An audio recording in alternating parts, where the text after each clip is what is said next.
She was only 10 mute since birth. Her twin sister couldn't walk, but saw the world clearer than most. Together, they stood at the edge of a country road, abandoned, forgotten, and holding nothing but each other. When a lone, kind-eyed stranger pulled over, their lives changed forever. But he had no idea. One of these girls carried a secret that would lead them all to a truth buried deep in the heart of a billionaire's sorrow. If you believe in second chances, quiet miracles, and the kind of love that finds you when you're not looking, then this story is for you. Take a deep breath, make yourself comfortable, and don't forget to subscribe to our channel for more stories that speak straight to the heart. The Texas sun hung low like a molten coin, bleeding amber light across the open plains. Dust curled in the air behind Jack Ryland's aging pickup as it rattled down the narrow country road. His left arm rested on the window, catching the breeze, while the right gripped the steering wheel with unconscious familiarity. He had driven this road hundreds of times, every curve of it etched into his memory like an old scar. But today, something was different. Up ahead, just beyond the bend, where the wheat met the horizon, a flicker of motion drew his eye. He slowed instinctively. As the truck coasted forward, he saw them. 2 girls. One was pushing a wheelchair with both hands, her steps slow and strained. The girl in the chair sat stiffly, her face pale beneath a curtain of tangled chestnut hair. Neither could have been older than 10. There was no adult in sight. Jack's brows furrowed. Before he could think, he threw the truck into park and stepped out, his boots crunching on gravel. That's when he heard it, the low guttural growl of an engine approaching from behind the bend.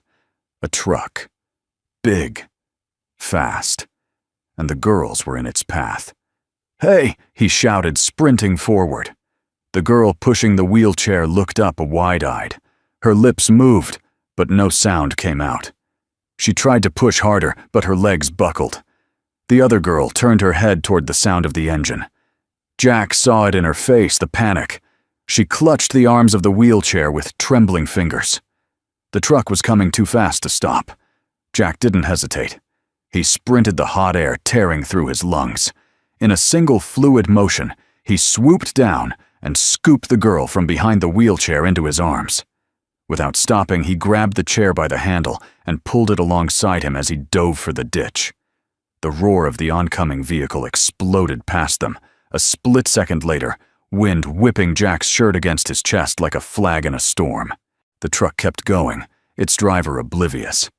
Jack lay panting on the ground, cradling the trembling child in his arms, the wheelchair tilted against the dry grass. Silence followed. Thick, heavy, sacred.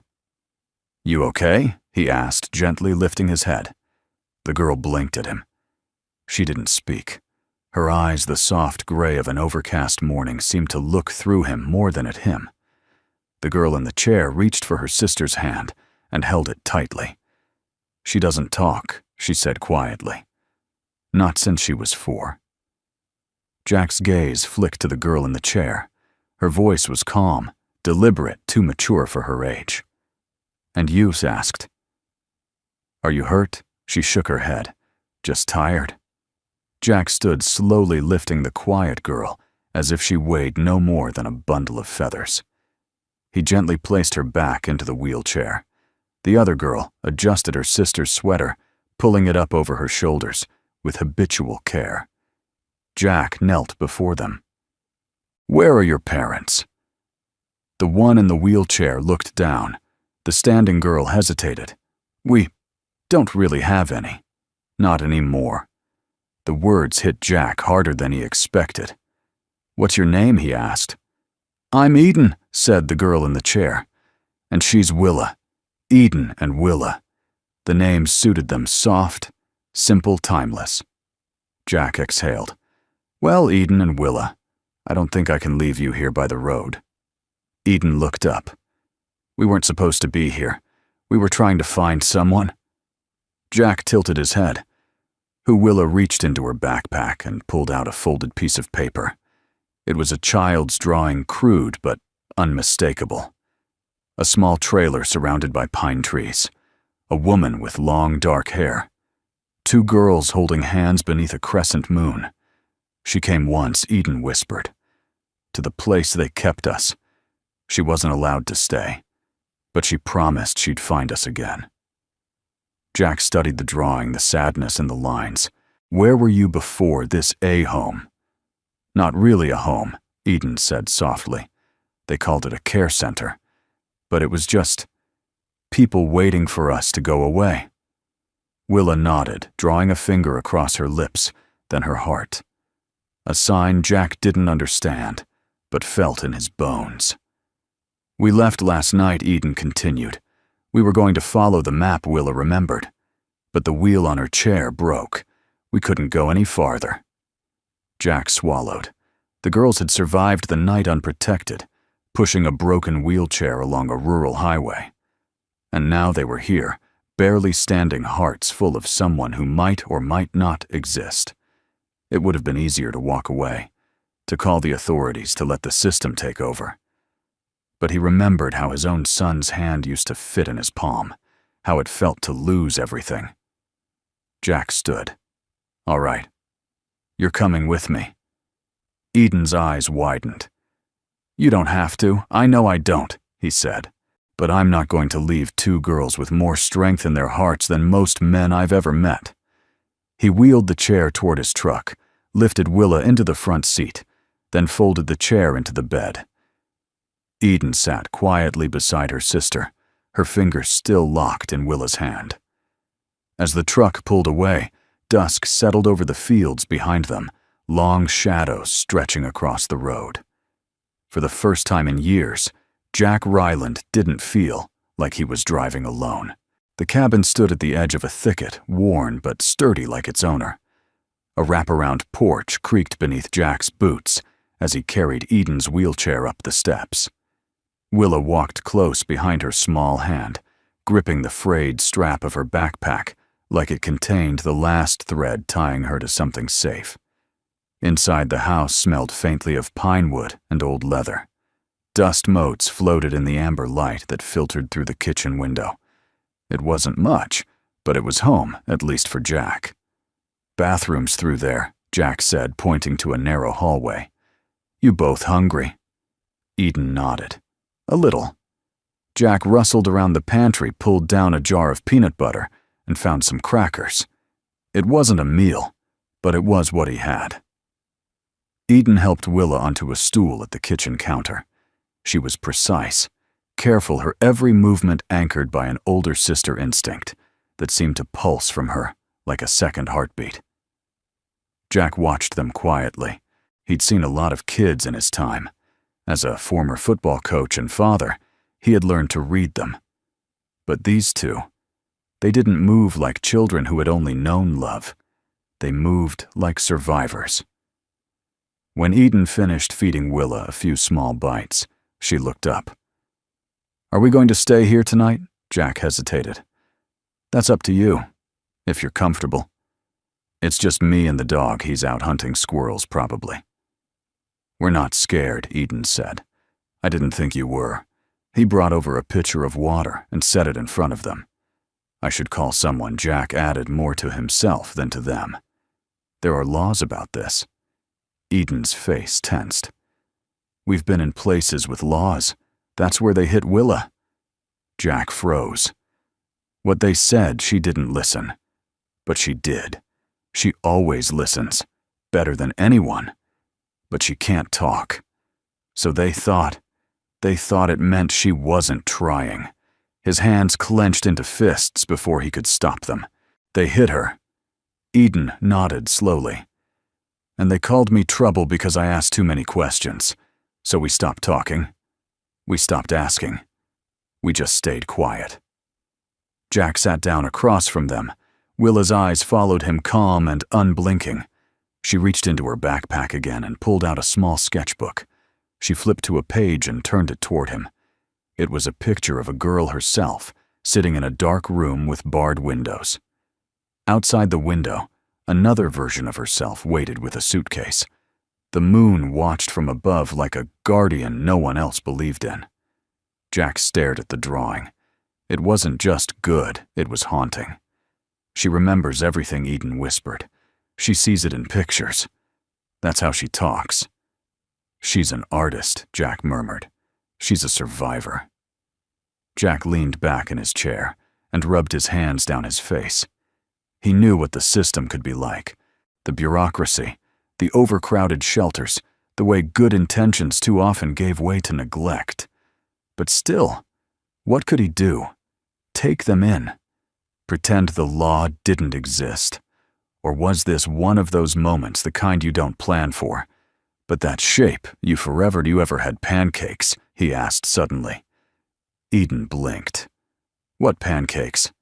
I make a mean batch, she smiled. Not in years.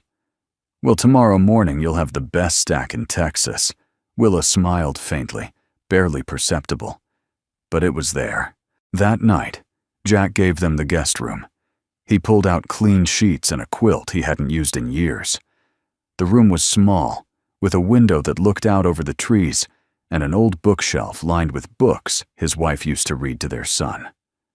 Eden helped Willa change into a t-shirt Jack had offered them.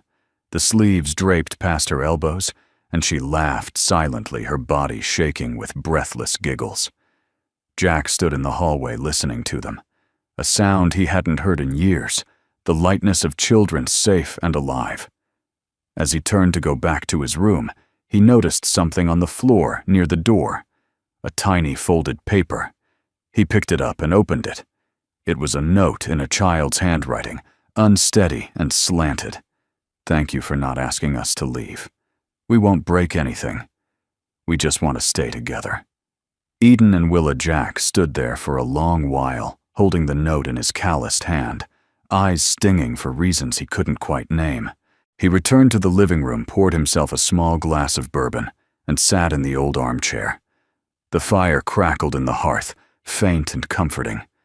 He looked toward the hallway and said quietly to the dark, "Maybe it's not them who need saving."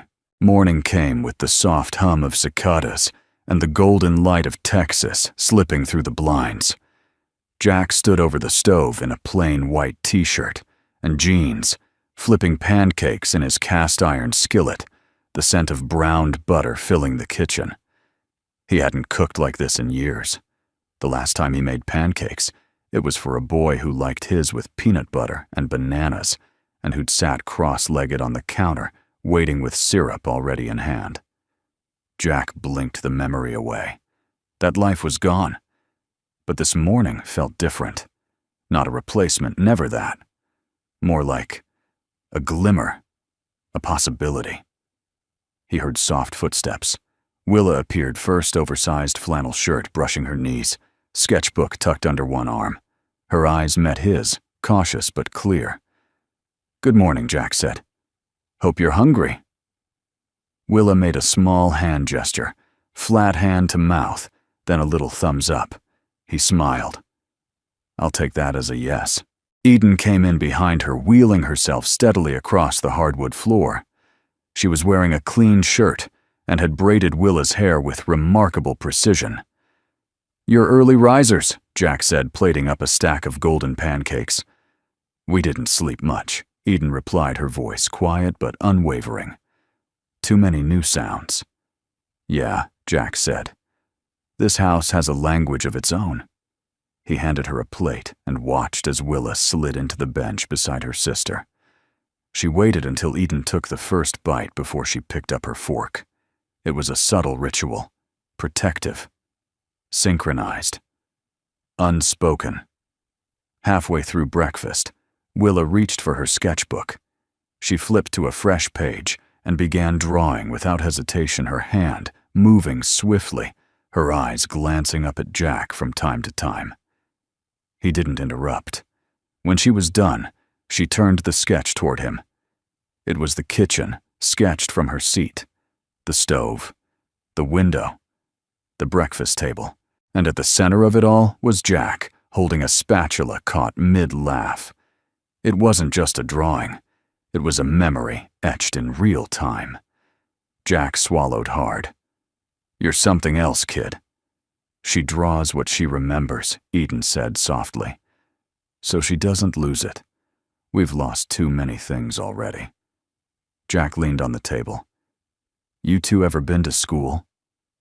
"We were supposed to," Eden said, "but the center didn't think it was worth the paperwork. They taught us how to fold laundry instead." Jack felt his stomach turn. "Who was supposed to check in on you?" "No one," Eden said.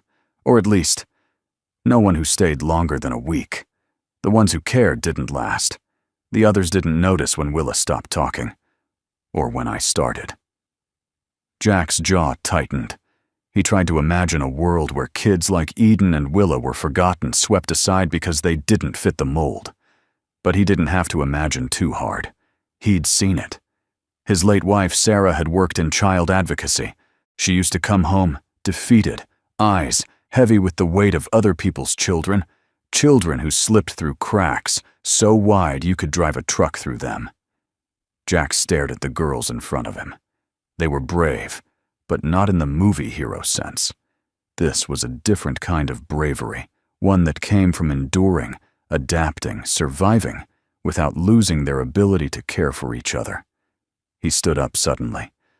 "Come with me," he said. They followed him out into the backyard, where tall grass swayed in the breeze, and the trees stretched like sentinels overhead. Off to one side sat a small shed, paint-peeling door slightly ajar. Jack walked over and pulled the door open. Inside were old tools, planks of wood, a rusty bicycle, and a workbench covered in dust.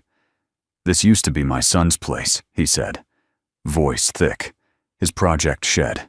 He was a builder, made birdhouses and little toy wagons."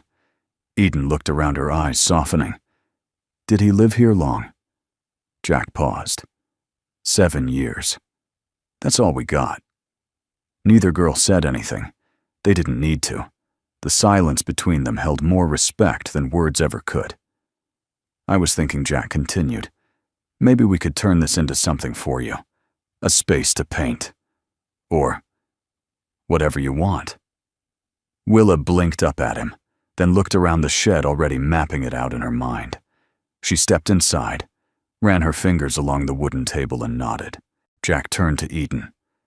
"And for you, I was thinking I could build a ramp off the porch, make it easier to get in and out. Maybe even convert part of the truck if we need to get to town." Eden looked at him for a long moment. Then she said, "Why are you doing this?" Jack knelt beside her. "Because you deserve it. Because I think you've had to fight too hard for too long.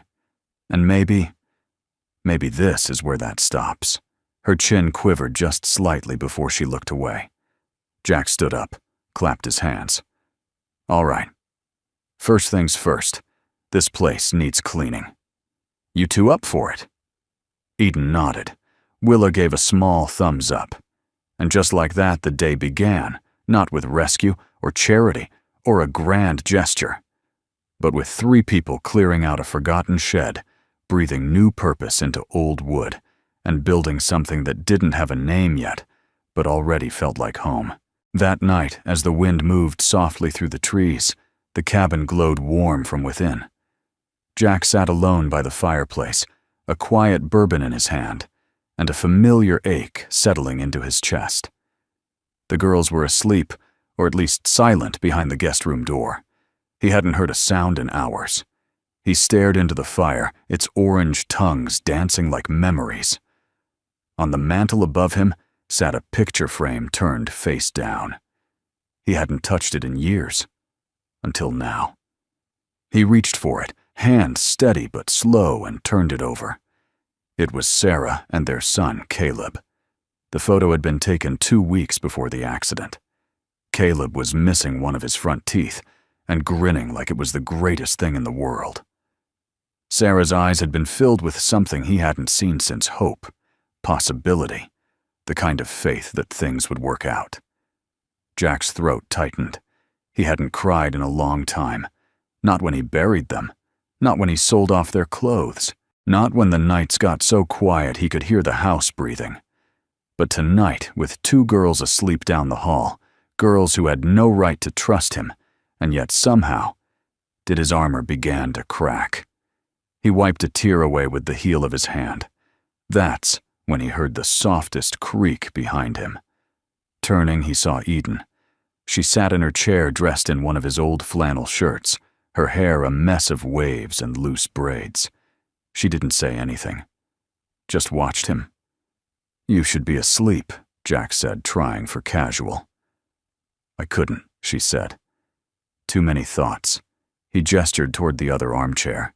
She rolled herself over, stopping a few feet away, and rested her arms on the wheels. "I used to stay up like this at the center," she said, listening to Willa breathe, making sure she didn't cry in her sleep. Jack nodded. "You're protective." "She's all I have," Eden replied. "But lately, it feels like maybe we're not alone anymore." He didn't know what to say to that. The quiet was so thick it pressed against his chest. "I saw the photo," Eden said gently. "On the mantel." Jack looked down. "Yeah, that's my boy. And my wife, I'm sorry." "Me too." She wheeled herself a little closer. Her eyes flickered with something more than curiosity, something that looked a lot like understanding. "My mom used to say grief is like a river," she murmured. "You don't cross it. You just learn to float." Jack smiled faintly. "That's smart." She was smart. I don't remember everything about her, just the feeling of her hands. She used to hold my face when I was scared. Like this, Eden reached out, placed her palm gently on Jack's hand. The moment she touched him, he froze. It wasn't just the gesture, it was what came with it. There was no pity in it, no awkwardness, only presence. Only someone reaching through silence to say, "I know what it means to lose and still keep going." Jack looked into her eyes. Gray-blue, stormy, deep. "You're something else, Eden," he whispered. She lowered her hand slowly. "People look at me and see what I can't do. But Willa, she sees what I feel. And you didn't run when you saw us. That's rare." Jack leaned back, swallowing thickly. "You don't know how many times I've wanted to run, from everything." "But you didn't," she said, "and that means something." They sat like that for a while, the fire snapping quietly between them. Then Jack cleared his throat. "I've been thinking, maybe we could enroll you two in school. There's a charter down in Lubbock that has inclusion programs. They've got speech therapy art rooms and even adaptive sports." Eden raised an eyebrow. "You already looked this up?" "Maybe," Jack admitted. "That's a big deal. I figure you girls deserve the same chances as anybody else." Eden tilted her head. "What if they say no? Then we find someone who says yes." Eden gave a rare smile. "You really don't give up easy." "Do you?" Jack chuckled.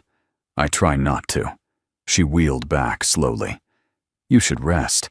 You've been carrying more than you let on." Jack looked at her curiously. "How do you know that?" "Because I've been carrying mine too." She disappeared down the hallway, leaving Jack with the photo frame, the fading fire, and a silence that no longer felt empty, but full. The next morning, Willa was already on the porch when Jack came out. She sat on the swing knees, drawn-up sketchbook balanced across her legs. She looked up and handed him a drawing without a word. It was a picture of the living room, Jack in the armchair, Eden in her wheelchair beside him, and between them, a fire glowing bright. But there was more behind Jack, faint, but unmistakable was the outline of a boy. A little boy, hand on his father's shoulder, smiling. Jack stared at it, breath caught in his throat. Willa reached out and touched the drawing, gently tapping the spot where the boy stood. Then she pointed at Jack's chest, a simple gesture. No words needed. "He's still with you." Jack looked at her eyes, shining. "Thank you," he whispered. Willa smiled. The sky above Pine Hollow shimmered with summer heat. Jack's truck bumped along the gravel road toward town. Windows rolled down, the warm wind tangling his hair. Eden sat beside him, sunglasses slightly too big for her face, arms folded across her lap.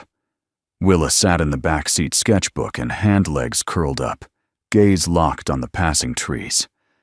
It had been 3 weeks since he found them on the road.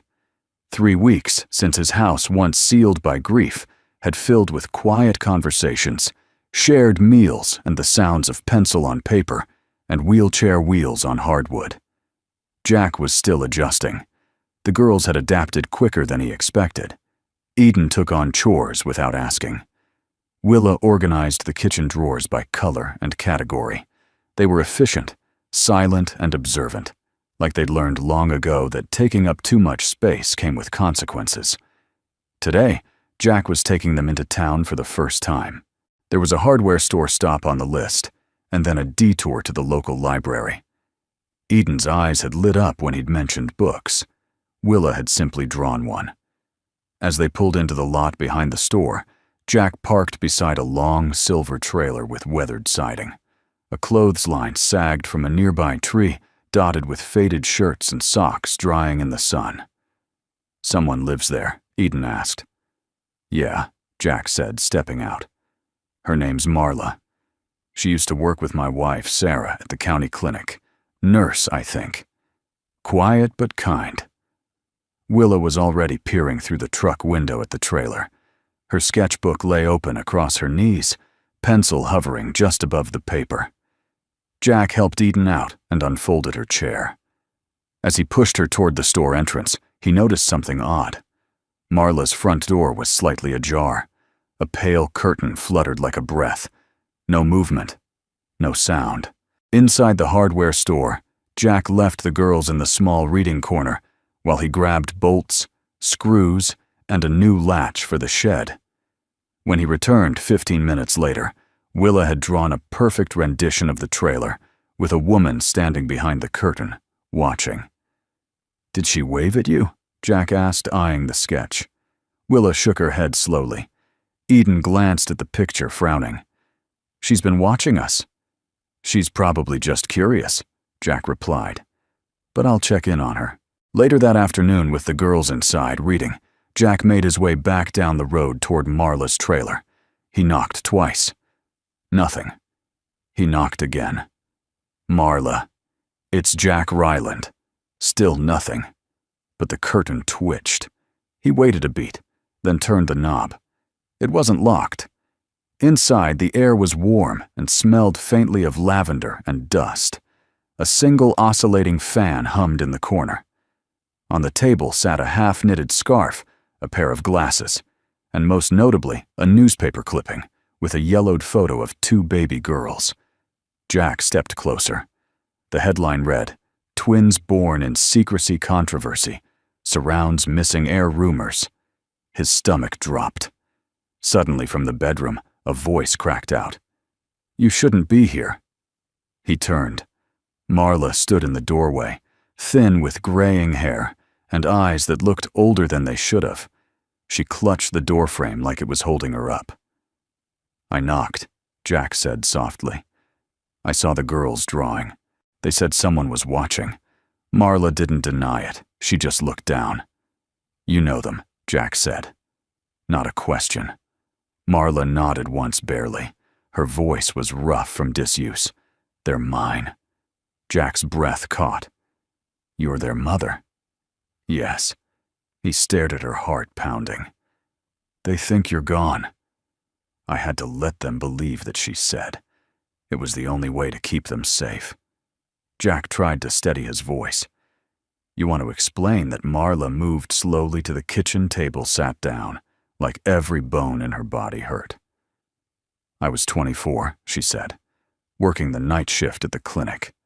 Fell in love with a man who wasn't mine to have, Roderick Dane. Son of Evelyn Dane. You know her." Jack nodded. Everyone knew the Danes. Their name was on half the hospitals in Texas. "We were young and stupid," Marla continued. "When I got pregnant, he wanted to run away. Start fresh. But his mother found out. Evelyn made sure I was erased. No money. No legal claim. No name." Jack swallowed. And the girls I gave birth in a private home. 2 girls. I wanted to raise them. But Evelyn came. She offered silence in exchange for surrender. I refused. Marla's eyes glazed with unshed tears. 2 nights later, my trailer was set on fire. I barely got the girls out. After that, I disappeared. Gave them to a contact in a care center far enough away that no one would connect us. I changed my name. I stayed close, always watching. Jack felt the weight of it. All of it. They think you left them, he said. I know, her voice broke, and I'll live with that until I die. But I couldn't risk Evelyn finding them. Not until they were old enough, strong enough. Jack sat down across from her. They are. But they still need you. Marla looked at him, then really looked. You've taken care of them. I've tried, he said, but I'm not their past. You are. And you might be their future, she said, almost in a whisper. Outside, the wind picked up, rustling the dry leaves. Jack stood. They deserve to hear the truth, he said. Marla closed her eyes. I'm not ready. Then get ready, Jack said, because they're stronger than you think. He walked out into the sun, heart pounding, thoughts racing. Behind him, the screen door creaked open, and somewhere down the road, 2 girls were drawing the shape of a woman who was finally ready to be seen. That evening, the sky over Pine Hollow was bruised with purple and copper clouds. The heat had settled into the bones of the earth, leaving the world heavy and hushed. Jack stood on his porch, hands in his pockets, watching the sun sink behind the trees. Behind him, laughter echoed faintly through the screen door, the girls attempting to teach themselves a simple clapping game Eden vaguely remembered from another life. He should have felt peace. Instead, his chest carried the restless weight of knowing something that didn't belong only to him. Marla's secret. Their mother. Still alive. Still hiding. And tonight, he had to decide whether to protect that secret or shatter it.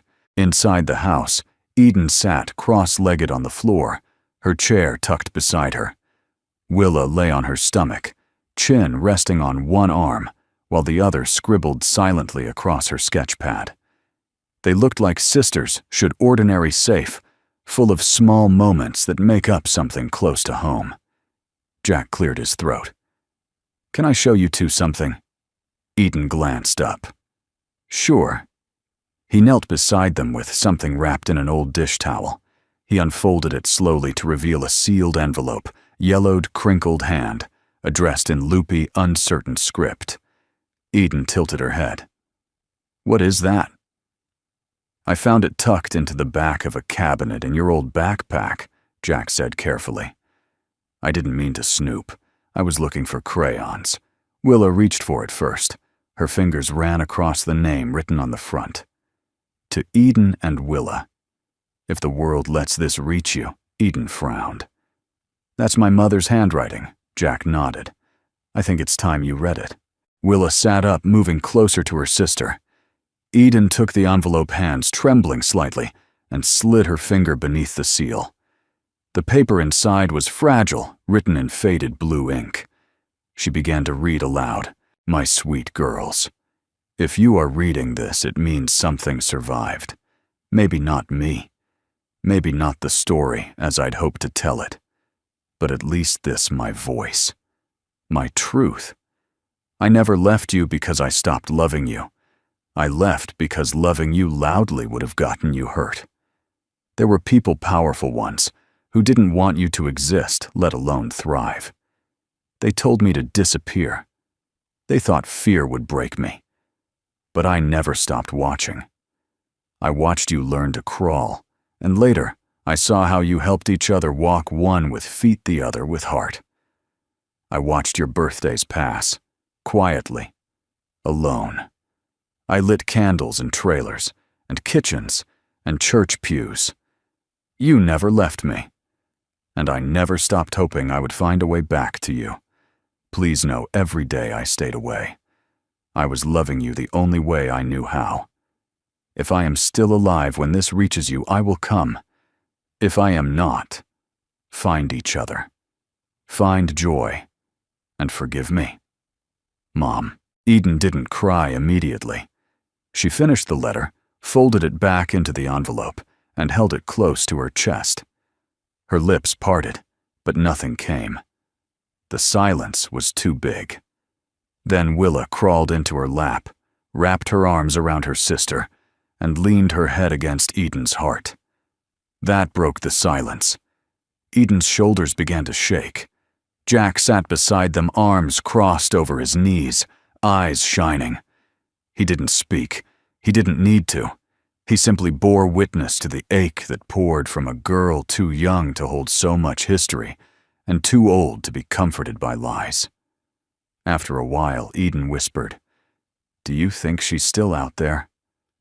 "I know she is," Jack said gently. Willa looked up at him, hope widening her eyes. Eden glanced toward the window, toward the trees beyond. "Then I want to find her."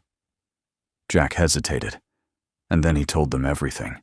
He told them about the silver trailer down the road, about the woman who knitted alone in the dark, about the way she watched them not out of suspicion, but longing, about the photograph, the burned-down past, the fire that didn't take the children but did steal the chance to raise them. He told them their mother had never stopped circling their lives like a quiet moon. When he finished, the house felt still, too still. Eden looked stunned, not angry, not even confused, just stunned. "She's here?" she asked, voice fragile. Jack nodded. "She's been nearby all along, watching over you." Willa had already opened her sketchbook again. Her hands moved fast, frantic with purpose. Eden leaned over and watched as her sister began sketching a woman with tired eyes and a soft smile, arms outstretched toward two little girls reaching but not touching. Eden turned to Jack. "Can we see her?" "Soon," he said. "But she's scared, maybe more scared than you are. She shouldn't be. She knows that. But fear doesn't always listen to reason." They sat in the quiet for a while, three souls held together by an invisible thread, grief, grace, and the fragile promise of reunion. Finally, Eden spoke again. "We're not angry," she said. "At least, not yet. But we need to hear it from her." Jack nodded. "You will." She looked him straight in the eyes. "Promise me, Jack. I promise." That night, as the girls lay down to sleep, Willa tucked the drawing under her pillow. Eden placed the letter on the nightstand beside her, like a compass. And in the silver trailer down the road, Marla Quinn sat awake in her chair, staring at the same moon, unaware that two daughters she'd nearly lost forever were now ready to bring her home. 2 days passed.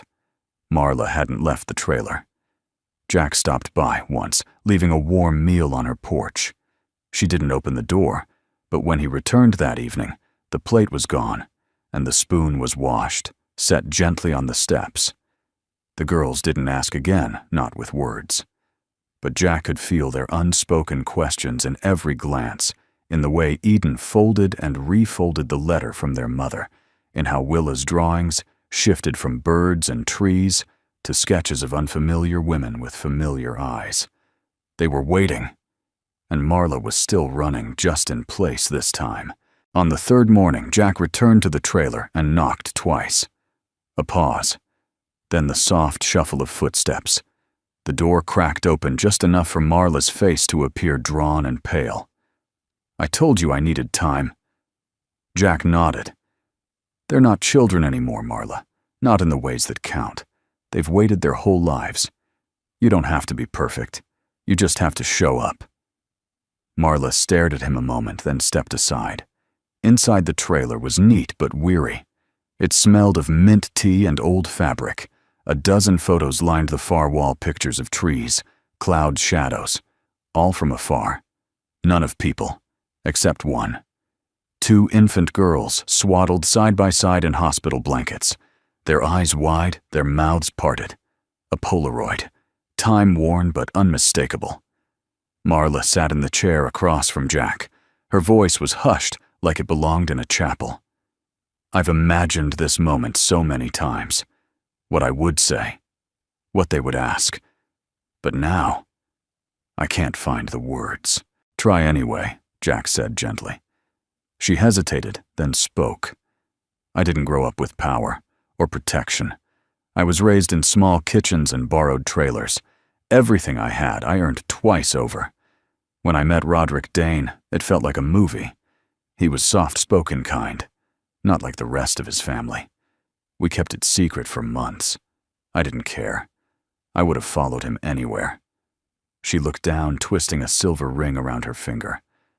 When I got pregnant, he asked me to run with him. We planned everything, bags packed, motel booked. But someone tipped off Evelyn. She found me first. Jack leaned forward, listening closely. She didn't scream. She didn't threaten. She just offered silence in exchange for obedience. Said if I ever showed my face again, my children would pay the price. I was 24, carrying twins, with nothing but a nursing license and a used car. I believed her. Jack's fists clenched slowly. And Roderick. He died 6 months later. A car accident. I didn't even know until I saw it in the paper. By then, I'd given birth in a private clinic under an alias. I tried to vanish, but somehow, Evelyn still found me. She paused, breathing carefully. The night I fled, there was a fire. A warning, I think. I ran barefoot from the flames with Eden and Willa in my arms. I never went back. Jack's throat tightened. I left them at a center I thought was safe. I paid for 6 months' care, gave a fake number. I watched from a distance. Always. Every birthday. Every school form. Every tear. Until they disappeared, Jack said. She nodded. That broke me. They found their way back, he said quietly. To you. Marla looked up, eyes filled with tears. Do you think they'll forgive me? I think they already have. That afternoon, Marla stepped out into the sun for the first time in months. She wore a plain dress and carried nothing but her hands, trembling and empty. Jack led her slowly up the gravel road toward his cabin. The girls were sitting on the porch swing side by side, facing the trees. They didn't turn when they heard footsteps. Marla stopped a few feet away. Eden. Willa. The names caught in the air like fireflies. Eden turned first. Willa followed, clutching her sketchbook to her chest. Marla stepped forward, voice breaking. You don't have to say anything, but I need to. I need you to know I never forgot you. Not one day. I loved you by leaving, but I stayed by loving. Eden looked at her for a long, frozen moment. Then softly, why didn't you come back? Marla's lips trembled. Because I was afraid I'd bring danger with me. Because I thought I didn't deserve a second chance. Because I didn't believe I could be what you needed. Willa stood up first, walked to her mother slowly. Then she placed a drawing in Marla's hands. It was a picture of the trailer, and 2 girls at the window. Inside the trailer was a woman, not peeking from behind curtains, but standing in the light. Marla broke. She fell to her knees and opened her arms but didn't move forward. Eden wheeled herself close and reached out. Willa joined them, a small hand resting on her mother's shoulder. The 3 of them stayed there a long time. No tears loud enough to disturb the birds, no words big enough to explain it all. But something holy passed between them, and Jack, watching from the porch, knew what it was. Not reunion, not closure. Return. The return of a mother to her daughters, and of 2 girls to something that had never truly left them. The town square in Larkspur was bustling with the low hum of a summer art fair.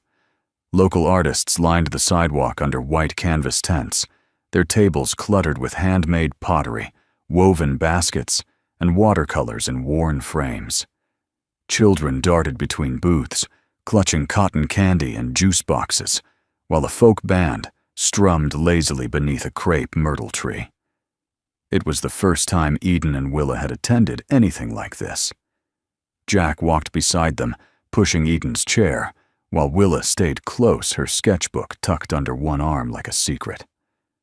Marla followed a few paces back, her straw hat tilted, low hands twisting nervously in front of her. She hadn't left Pine Hollow in years, but the girls had asked, no insisted that she come. "They want you to see who we are now," Eden had said that morning. "Not what you lost, but what you helped survive." They reached the youth art exhibit at the corner of the square. Jack had submitted Willa's painting anonymously. He hadn't told her. He wanted her to see it hanging in the world, wanted her to feel, maybe for the first time, that her voice had made it that far. Willa noticed immediately. Her feet slowed, her head tilted. There it was, her painting pinned to the center of the display board. The title was written in careful block letters, "The House I Remember, but Never Entered." The image was haunting in its simplicity. A large white estate stood behind wrought iron gates shrouded in fog. At the center of the lawn, two girls stood hand in hand, facing away from the viewer. And in the tallest upstairs window, a figure stood alone, looking out with a hand on the glass. It wasn't labeled. But Marla gasped. "I know that house," she said, breath-catching. Jack turned. "You do. It's the Dane estate," she said quietly. "The one in Lubbock. I haven't seen it in 15 years, but I'd know it anywhere." Eden looked at her mother. "That's Willa's memory. She's never been inside, but she used to draw it when we were younger, always from the outside. She remembers Marla whispered what I showed her once from the highway, when she was 2. I didn't think she'd held on to it. A voice behind them interrupted. "Excuse me, is this piece for sale?" They turned to see a woman in her 60s, elegant, angular, with white gold hair pinned in a twist, and dark sunglasses perched atop her head. Her voice was refined, but curious. Her assistant, a younger man in a navy suit, stood beside her. Jack's shoulders stiffened. He recognized her from local news articles and hospital gala billboards. Evelyn Dane. Willa stood perfectly still, eyes wide. She looked at Jack, then at Eden, who took her hand. Marla stepped forward, slightly, face pale but composed. Evelyn studied the painting. "There's something in this. Something hauntingly familiar." Her assistant cleared his throat. "Mrs. Dane, perhaps we should?" But she held up a hand. "No. Let me look." Her eyes scanned the canvas again. "I once lived in a house like this. The light, the angle of that window, it's uncanny." She turned to the group. "Do you know the artist?" Willa lifted her sketchbook slowly. Evelyn's eyes moved to her, then to Marla. And then, like a tide slowly crashing against the shore, her expression changed. She stared at Marla for a long time, her voice hollow. "You." Marla didn't flinch. "Yes." Evelyn took a step back. "You disappeared. You made sure of that." The square had grown quieter around them. Conversations dimmed. Somewhere behind the tents, the band still played, oblivious to the slow-motion reckoning taking place in the center of town. Jack stepped between them, slightly protective without being aggressive. Marla kept her gaze steady. "These are your granddaughters." Evelyn's lips parted, but no sound emerged.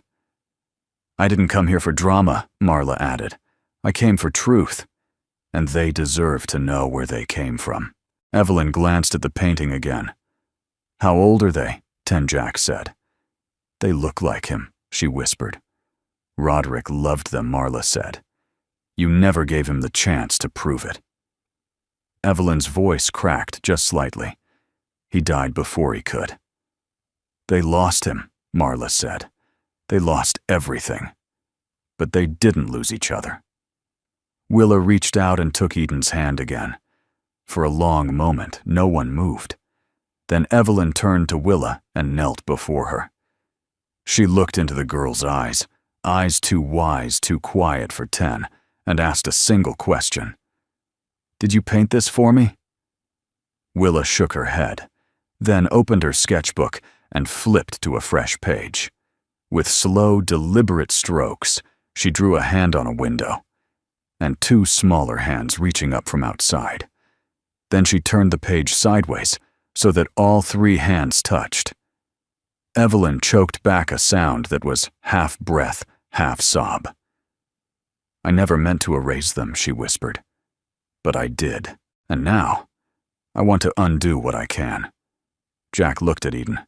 "It's your choice, yours and Willa's." Eden stared at Evelyn. "We don't need your money." "I know.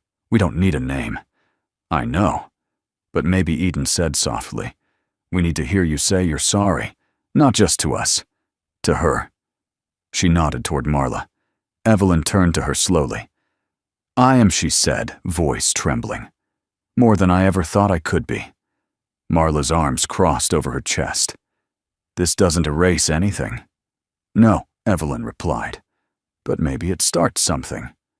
Willa gently set her drawing into Evelyn's hands, then turned away, walking toward the sunlight with Eden. Marla followed Jack at her side, and Evelyn Dane remained behind, the weight of a painting in her palms and the outline of a second chance traced in pencil, and silence. The sky cracked open at midnight. Lightning split the distance beyond the hills, and thunder rolled in behind it, like the slow beat of a war drum. The rain didn't fall gently. It came with conviction, hard and cold, like a cleansing or a warning. Jack woke to the sound of Willa's bare feet padding down the hall.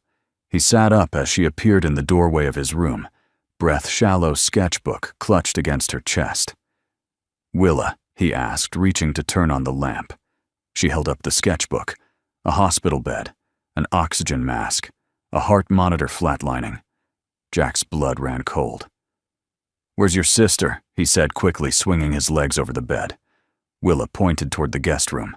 He ran. Inside, Eden sat in her wheelchair, face pale and eyes wide. "It's Mom," she said, voice trembling. She couldn't breathe. "I called the number on the fridge. They're on the way." Jack turned and found Marla collapsed on the floor, her body curled in on itself like a question mark. Her lips were tinged blue. Her breathing was shallow, labored. He dropped beside her. "Marla, stay with me. Look at me." She opened her eyes halfway. Recognition flickered faint, but there. "Eden," she rasped. "She's here," Jack said. "She's right here." Willa appeared beside him, her face ghost white. She reached out, slid her small fingers into her mother's hand, and held tight.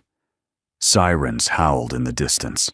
The hospital smelled of bleach and waiting. Jack paced the corridor, while Eden sat silently, hands folded tightly in her lap. Willa stood at the far end of the hall, drawing with a pencil she'd borrowed from the nurse's station, her back against the wall, like she needed it to hold her up. They had arrived just in time. The doctor said it was a congenital heart defect, undiagnosed and worsened by years of untreated strain. Marla had likely known something was wrong, the shortness of breath, the dizzy spells. But she'd never gone in. Jack couldn't stop thinking about the why. Why do the people who give the most think they're allowed the least? Evelyn arrived an hour later. She entered the ward in silence, dressed in slate-gray slacks and a rain-dampened blouse, her hair pinned neatly but without vanity. When she saw the girls, she didn't try to speak, just sat beside them, close enough to be near, but not enough to assume belonging. It was Eden who broke the silence. "She didn't tell us she was sick." "She wouldn't," Evelyn said softly. "She was always too busy saving everyone else." Eden looked at her. "Are you going to take her away from us again?" Evelyn flinched. "No," she said without hesitation. "Whatever happens next is yours to decide." Jack reappeared from the doctor's office. She's stable, unconscious but holding. They're moving her to cardiac intensive care. The girls exhaled together, as if they'd been holding the same breath. The next morning, Jack returned to the hospital with a bag of clothes and a thermos of coffee. The nurse at the front desk recognized him and waved him toward room 204. When he entered, Marla was awake. Barely. She looked thinner somehow, like a gust of wind could have taken her. But her eyes were open, and when she saw Jack, something like peace washed over her face. "You stayed," she whispered. Of course. She glanced at the window. Rain still streaked the glass. The girls downstairs, with Evelyn. Marla smiled faintly. "Never thought I'd say those words." Jack pulled the chair closer. "You scared them, you know." "I scared myself," she said. "I had a dream, Jack. I was in the trailer again, alone. But this time, there was no light, no sound, just cold. Like I had disappeared before I could say goodbye." He nodded. "You didn't. You're still here. I don't know for how long." Jack leaned forward. "Then make it count." She turned to him. "They need someone. If I don't." "Don't," he said firmly. "Don't write your ending yet." Tears welled in her eyes. "You're a good man.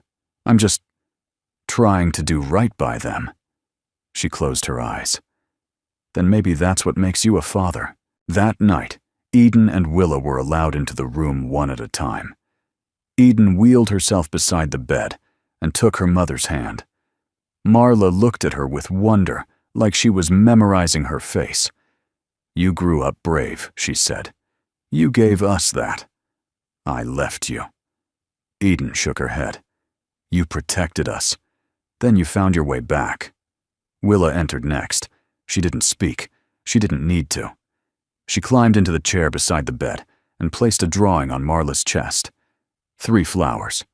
1 tall, 2 small. All rooted in the same patch of soil, reaching toward a sun that looked suspiciously like a heart. Marla reached up with weak fingers and touched her daughter's cheek. A single tear slipped down Willa's face. Marla whispered, "I see you now. Both of you." Jack stood in the doorway, his chest tight. They hadn't said goodbye, but they had said enough. The first thing Marla saw when she woke was a paper heart taped to the IV pole.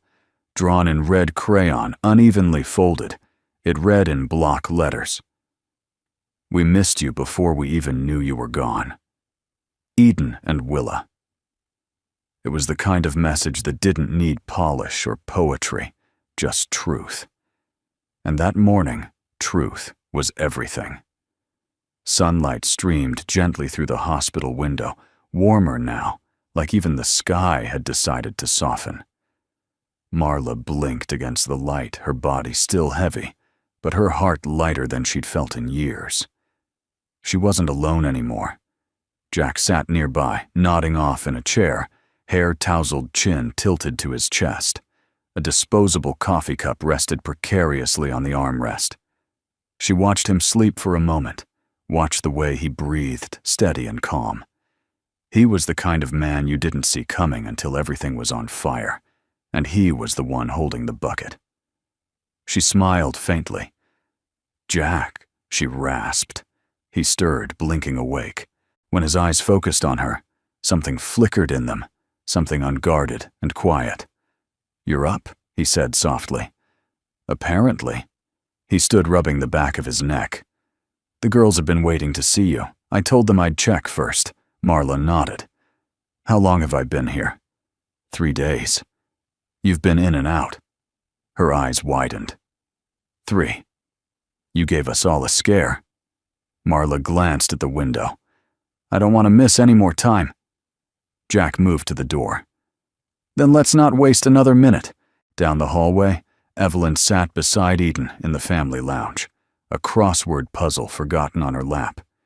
She had traded her designer blazer for a soft cardigan, her heels for flat-soled shoes. It wasn't a transformation, it was a quiet shedding. "You should have seen your mother when she started at the clinic," Evelyn was saying. She was young and furious.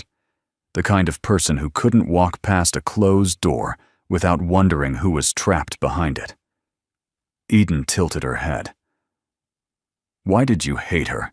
Evelyn paused, not flinching, just facing it. Because she reminded me of the parts of myself I'd locked away. Because she loved without calculation. And because she made Roderick laugh in ways I never could. Eden considered that. You loved him. More than I knew how to show. Willa was curled on a nearby couch, sketchbook open across her lap. She hadn't spoken all morning, but she had drawn her hand, moving slowly, intentionally. Jack entered the room and nodded once. She's awake. You can go in. The girls exchanged a glance, then moved without hesitation. Willa led the way. When they entered the hospital room, Marla opened her arms. No words, no hesitation. Eden rolled forward and laid her head against her mother's shoulder. Willa climbed up beside them, resting her hand lightly on Marla's heart. The monitor beeped steadily. So did life. I'm sorry, Marla whispered. We already forgave you, Eden replied. We just hadn't said it out loud. I wanted to come back for you sooner, she said, voice breaking.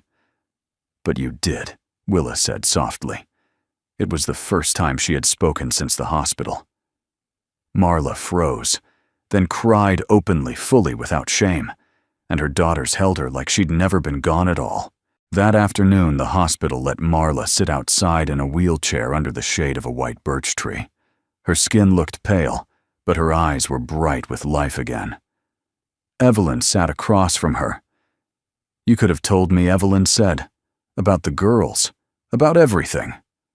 I didn't think you'd care. I didn't. Then, Evelyn admitted. But I do now.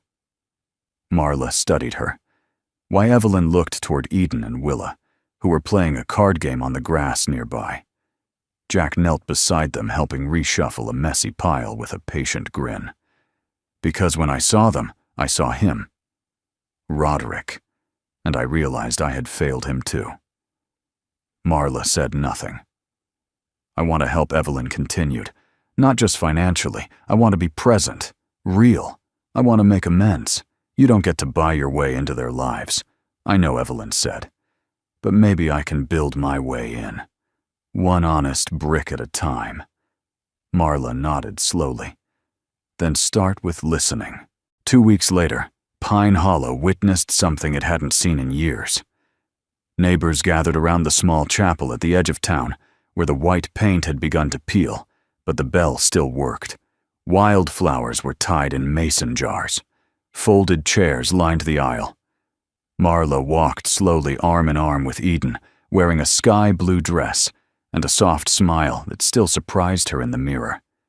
Willa followed close behind, carrying a bouquet she had assembled herself. Sunflowers, baby's breath, and wild roses. Jack stood at the front, nervously adjusting his collar. He wore his best pair of boots and a tie that didn't quite sit right, but no one noticed. All they saw was the way he looked at her, as if he had been waiting years for something he never believed he'd be lucky enough to find. The ceremony was brief, honest, intimate. Jack took Marla's hand and said, I don't want to replace what you lost. I just want to be part of what you still have. And when they kissed, Eden clapped. Willa smiled. Evelyn, seated in the front row, wiped away tears she didn't try to hide. Later that night, under the stars, Eden wheeled out onto the porch holding a candle. She lit it and set it on the railing. What's that for? Jack asked, stepping beside her. For the time we lost, she said, and for what we've found. Inside, Willa hung her latest drawing above the fireplace, a house with 3 windows, each one lit. Inside one, a man. In another, a woman. In the center, 2 girls hand in hand. Home, at last. Fall came early that year. The trees around Pine Hollow turned gold, like old pages in a treasured book, and the wind carried with it the smell of wood smoke apples, and something else, something harder to name. Maybe it was healing, or maybe it was peace finally putting down roots. Willa sat under the elm tree near the back fence, legs tucked beneath her sketchbook resting on her lap. She wasn't drawing. Not today. Today she was listening. Inside the house, Marla was humming softly in the kitchen, leaning on the counter with a mug of tea and a heartbeat steady enough to trust again. She wasn't fully recovered, but she was here. She was present. She was alive. And that was everything. Eden rolled out onto the porch, wrapped in a knitted shawl that Evelyn had made herself. The old woman had taken to visiting twice a week now sometimes, to teach the girls chess, sometimes to simply sit in silence and let the years breathe. Jack joined Eden, 2 mugs in hand. Apple cider, stolen straight from Marla's reserve. Eden smirked. "You're a bold man." He grinned. Reckless, really.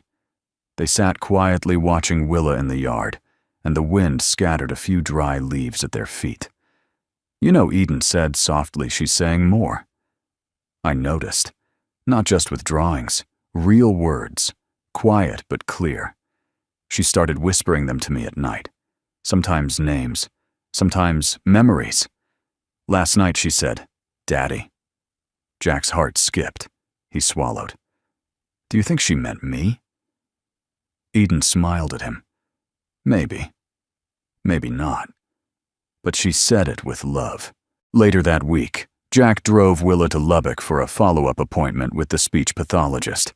It wasn't something she liked, but it was something she was beginning to own. After the session, they stopped by a bookstore. Willa wandered into the children's aisle, where a quiet woman in a denim jacket was reading aloud to 2 toddlers. Jack leaned on a shelf nearby, watching Willa pick out a book and sit down cross-legged on the rug. Then she did something unexpected. She read a line out loud, softly, haltingly, but unmistakably. The woman beside her looked up, startled. Jack didn't move. Willa read the sentence again, and again, until it came out whole. When she looked up and saw Jack's eyes shining, she blushed, but she didn't stop. Outside, as they walked to the truck, Jack said, "You're brave, you know." Willa tilted her head. "No," he continued, "not just because you spoke, but because you didn't wait for perfect. You just tried.